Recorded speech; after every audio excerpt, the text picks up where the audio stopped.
জয় মা, কেমন আছেন সকলে? আশা করি ভালোই আছেন। তো আজকে আপনাদের মাঝে একটি মন্ত্র নিয়ে এসেছি, যেটা দিয়ে আপনারা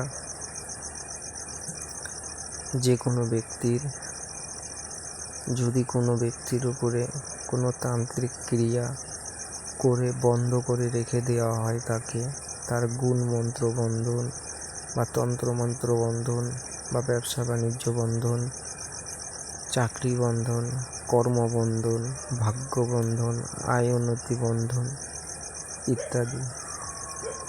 তো এইসব যে বন্ধনগুলো যে কোনো গুণিনের উপরে যদি করা থাকে, সেক্ষেত্রে আপনারা এই মন্ত্র দিয়ে কাটতে পারবেন।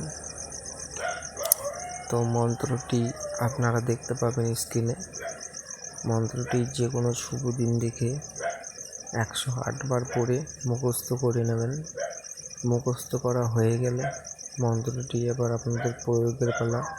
কী করে প্রয়োগ করবেন?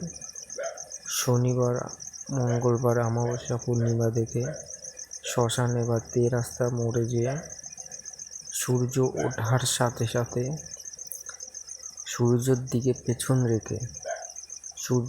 পেছন রেখে আপনাকে পশ্চিম দিকে মুখ করে দাঁড়াতে হবে। দেখবেন আপনার ছায়াটা যেদিকে পড়েছে, সেই ছায়ার ওপরে একটা পুতুল তৈরি করতে হবে। ছায়ার মাপে পুতুল তৈরি করতে হবে। পুতুল তৈরি করে কাটাকুটি করতে হবে, তাহলেই কেটে যাবে সব।